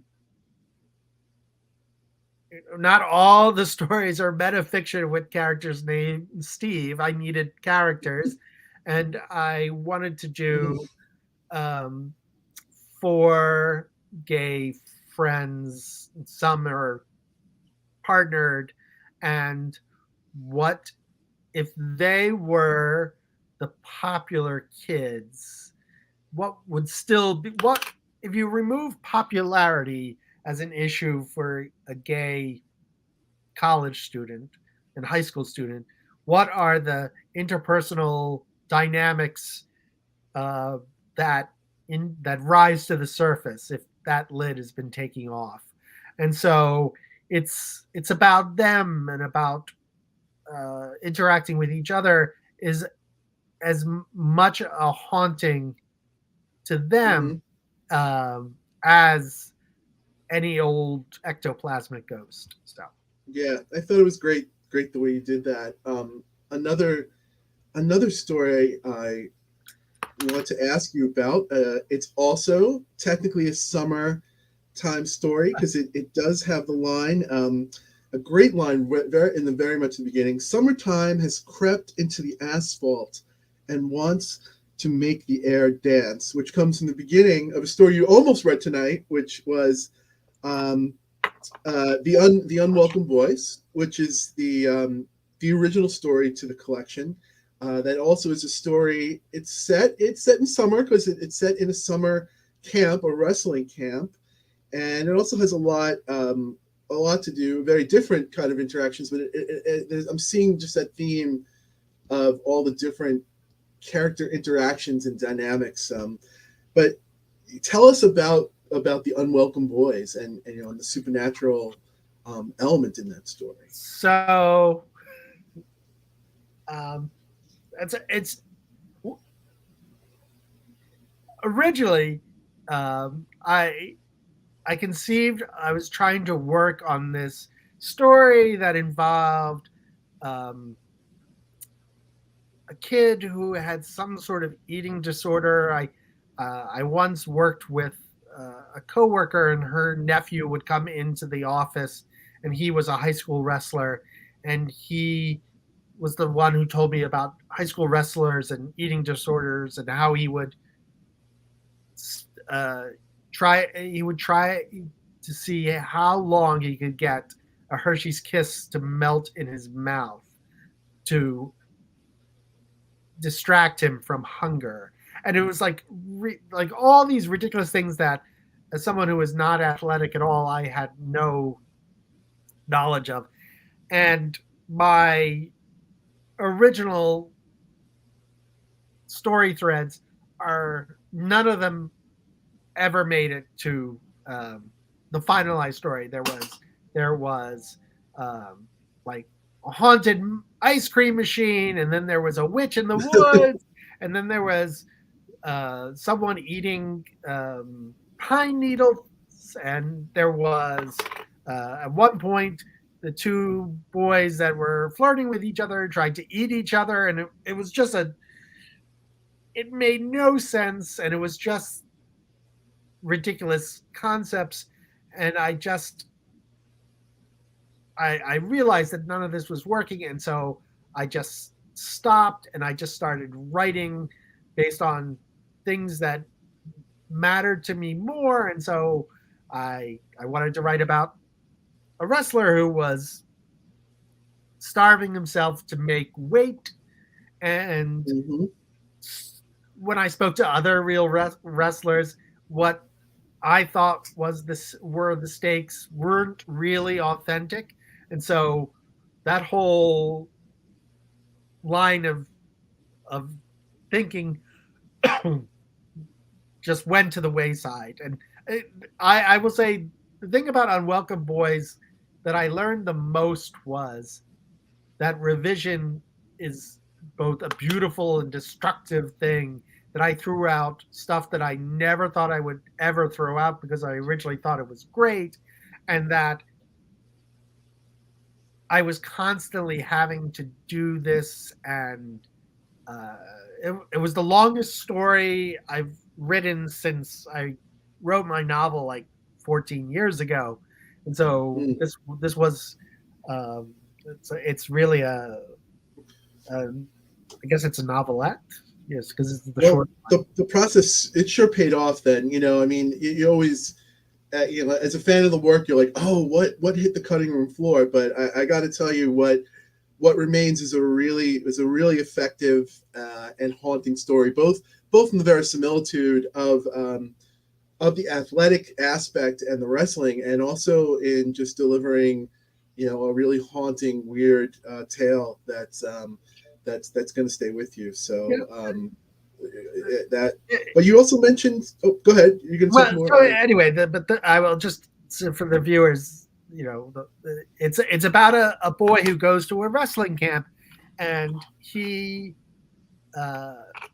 is out to his family, but he has decided to stay closeted because he feels that it would be detrimental for his wrestling career and things like that.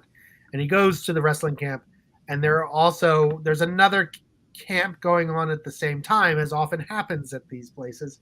And at the other kids for the kids for the other camp are all viewed as having a psychological disorder, because they believe that there's another child inside them trying to get out. And so there's so, and are they crazy? Are they not crazy? Well, of course they're kind of all these things. all of the above. Question there. Yes. We're getting ready to wrap it up on time, but before we go, I do want to make sure that I get a chance to ask you. You also write. You mentioned you write long form, and you mentioned your novel.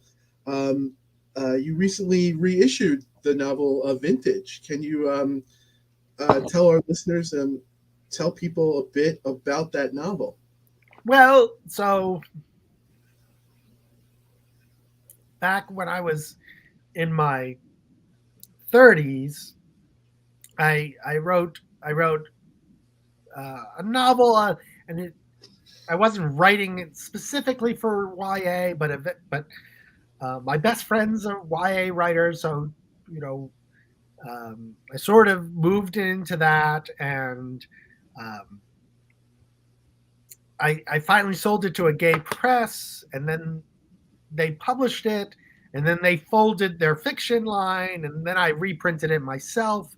And when it came time for its 13th anniversary, we were, much like Melinda Lowe's Ash, we were going to, brush it off and give it a facelift. And then I was reading it, and I was like, oh, the horrors of young writing, and there's lots that I wanted to change. So I added some scenes. I changed some scenes. I didn't change what happens at the end, but how it's achieved, I actually changed. So, I mean, for the people that would remember it, sure, they would, they read the second edition, they'd be going, huh. But I'm certainly much prouder of the book with adding more to it. So I added it may have been up to 10,000 new words. So, Well, and, you're and not. it's a gay ghost story. So. You're not the first author that's come back and done so. So That's true. I believe, I you're in remember good company. Shakespeare kept on, oh, I'm just going to do this, and then I'll add a bear, and then I'm going to just kill the lovers, then I'm going to let the lovers be happy. They're all the same play that he just rewrote a few times. Okay, and that novel is vintage. So, where's the best place people can check out and grab a copy of both Fit for Consumption and Vintage, Steve? I'd like to say a banned bookshelf, but they're available in all the usual places. You can request them at a library. You can go online vendors. I recommend that people place it, ask for them at their independent bookseller. But I realize that if you want to get it fast and you're hesitant for, some people are, don't want to ask for a gay book because they're not out, and so that's the one good thing about Amazon. So, are there any independent booksellers nearby that you recommend local to you? Sure, there's Book Moon, which is run by Kelly Link and Gavin Grant, and is in East Hampton. They have copies. There's the Imagination Bookstore, which just opened up in Greenfield, which is a great one. And then in California, there's a wonderful queer bookstore called Huck and Puck. And they do a great job of promoting not just my work, but lots of gay authors. And Norman, yeah, they should, like Queer Spec Fic is their specialty. Just, I like to send bookstores samples of the books so that they're like, oh, I didn't even know this book existed. And then they can place an order. So, Norman, do they have any? Is there a local bookstore before we wrap it up? That local bookstores that carry your work, or that you'd like to give a shout out to and recommend? I can't think of anybody at the moment. I've been not been shopping lately, so I'm afraid I'll name it somewhere that's closed down. So I know the feeling. Okay, well, if we're gonna end the broadcast in just a second, Steve and Norman, if you'll stay with me while we end it up, I just want to say thank you to our listeners for joining us tonight, and thank you so much both to Steve and Norman for the conversation and for these great readings. This is the end of the Nighttime Logic summer reading series. We'll be back for the New York Ghost Story Festival in December. Stay tuned for details on that. Wishing everyone a great end of the summer, and stay odd, stay haunted, and stay strange, to use those 3 adjectives from Norman's book. So have a great night, everyone. Thanks so much. Take care. Thank you.